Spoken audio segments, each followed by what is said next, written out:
नमस्कार दोस्तों, आइए जानते हैं आज की 20 बड़ी खबरें। अमेरिका दौरे पर पहुंचे प्रधानमंत्री नरेंद्र मोदी और यूएस के एनएसए माइकल वॉल्ज के बीच मीटिंग चली। ये मीटिंग ब्लेयर हाउस में चली। पीएम मोदी व्हाइट हाउस में अमेरिकी राष्ट्रपति ट्रंप से मुलाकात किए। इस दौरान नेताओं के बीच कई अहम मुद्दों पर बातचीत भी हुई। बीजेपी ने दिल्ली में जीत दर्ज की है। अब लोगों को उनसे किए वादे पूरे होने का इंतजार है। बीजेपी ने 500 रुपए में गैस सिलेंडर, महिलाओं को हर महीने 2500 रुपए देने, आयुष्मान योजना के तहत 5 लाख रुपए तक का मुफ्त इलाज और राज्य सरकार द्वारा 5 लाख रुपए तक का अतिरिक्त कवर, अटल कैंटीन योजना के तहत झुग्गी झोपड़ी क्षेत्रों में 5 रुपए में खाना, गरीब छात्रों को दिल्ली के सरकारी संस्थानों में केजी से पीजी तक मुफ्त शिक्षा देने का वादा किया था। भारत के अलग अलग राज्यों में भूकंप आने का सिलसिला बढ़ता जा रहा है। अब राजस्थान और गुजरात में भूकंप आया है। गुजरात में आए भूकंप की तीव्रता रिक्टर स्केल पर 3.8 मापी गई है, जबकि राजस्थान के सिरोही और जालौर समेत कई जिलों में धरती हिली है।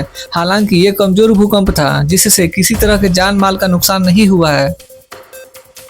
50 पैसे के सिक्के आम चलन में नहीं है, लेकिन आरबीआई का कहना है कि ये सिक्के अभी लीगल टेंडर हैं, यानी कि इन्हें लेन देन में इस्तेमाल किया जा सकता है। आरबीआई 50 पैसे के सिक्के जारी भी करता है। आरबीआई ने 30 जून 2011 को 25 पैसे के सिक्कों को प्रचलन से बाहर कर दिया था।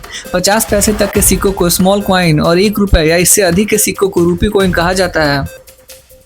वक्फ संशोधन विधेयक 2024 पर एआईएमआईएम चीफ और सांसद असदुद्दीन ओवैसी ने कहा, वक्फ की संपत्तियों की रक्षा करने के लिए नहीं, बल्कि मुस्लिमों की वक्फ संपत्तियों को उनके कब्जे से जब्त और नष्ट करने के लिए ये संशोधन विधेयक लाया गया है। सरकार द्वारा पेश किए गए संशोधनों ने वक्फ बिल को और भी बदतर बना दिया है। सरकार मुस्लिमों से उनकी मस्जिद, कब्रिस्तान और दरगाहों की जमीन छीनने के लिए ये बिल ला रही है।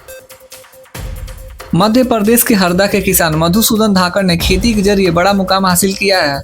10वीं पास मधुसूदन ने एक साल में सिर्फ टमाटर बेचकर 8 करोड़ रुपए कमाए हैं। इसके अलावा वह मिर्च, शिमला मिर्च, लहसुन और अदरक भी उगाते हैं। 200 एकड़ जमीन में से 130 एकड़ में मधुसूदन बागवानी करते हैं। खेती में वह नई तकनीकों का इस्तेमाल करते हैं। उनके पिता भी पारंपरिक खेती करते थे।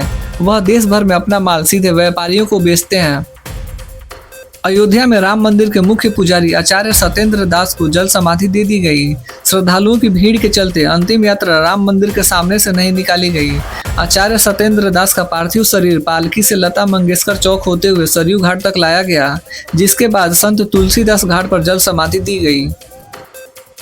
यूट्यूबर रणवीर अलाहाबादिया को एक के बाद एक झटके लग रहे हैं। अब उनके आइडल विराट कोहली ने उन्हें इंस्टाग्राम पर अनफॉलो कर दिया है। रणवीर ने एक इंटरव्यू के दौरान कहा था कि विराट उनके आइडल हैं और जिस दिन विराट उनके पॉडकास्ट में आएंगे वो उनका आखिरी पॉडकास्ट होगा। अब नेटिजन्स कह रहे हैं कि रणवीर का ये सपना अब कभी पूरा नहीं होगा। रणवीर ने समय के शो पर आपत्तिजनक टिप्पणी की थी। वक्फ संशोधन विधेयक पर जेपीसी की रिपोर्ट पर चर्चा के बीच विपक्ष ने राज्यसभा से वॉकआउट कर दिया। इससे पहले रिपोर्ट को लेकर पक्ष और विपक्ष के नेताओं के बीच जमकर बहस हुई। लोकसभा में भी विपक्षी सांसदों के हंगामे के बाद कार्यवाही दोपहर 2 बजे तक स्थगित कर दी गई। केंद्र सरकार के नए आयकर विधेयक पर सपा मुखिया अखिलेश यादव ने प्रतिक्रिया दी है। उन्होंने कहा कि कई लाख करोड़ के बजट के बाद भी जनता के चेहरे पर आई मायूसी से ध्यान हटाने के लिए अब नया बिल ला रहे हैं। यह नया बिल सबका ध्यान भटकाने के लिए है, बाकी जनता समझदार है। वक्फ बिल की रिपोर्ट पेश होने के बाद विपक्ष के हंगामे पर सभापति जगदीप धनखड़ ने कहा कि जब भी कोई बड़ा बदलाव होता है तब इस तरह की चीजें होती हैं। सभापति ने कहा, जब मैं 9वीं लोकसभा का सदस्य था तब मंडल कमीशन की रिपोर्ट लागू करने का प्रयास किया गया। इसके खिलाफ आंदोलन हुए और समय बदला। आज उससे अधिक आंदोलन हो रहा है कि हमें इसका लाभ मिलना चाहिए। वक्फ भी उसी दिशा में चल रहा है। दिल्ली के पूर्व सीएम आतिशी ने राज्य में बिजली कटौती का दावा किया है। उन्होंने कहा, बीजेपी की सरकार आते ही लंबे लंबे पावर कट हो रहे हैं। तमाम शिकायतें दी हैं। 3 दिन में ही लोगों को अपनी गलती का एहसास हो गया है। पूरा पावर सेक्टर ध्वस्त हो गया है। लोग इन्वर्टर खरीद रहे हैं। 1993 से 1998 में पावर कट की शिकायत थी। बीजेपी दिल्ली को यूपी बना रही है। आतिशी ने कहा कि केजरीवाल इंजीनियर हैं, उन्हें पावर सेक्टर चलाना आता है।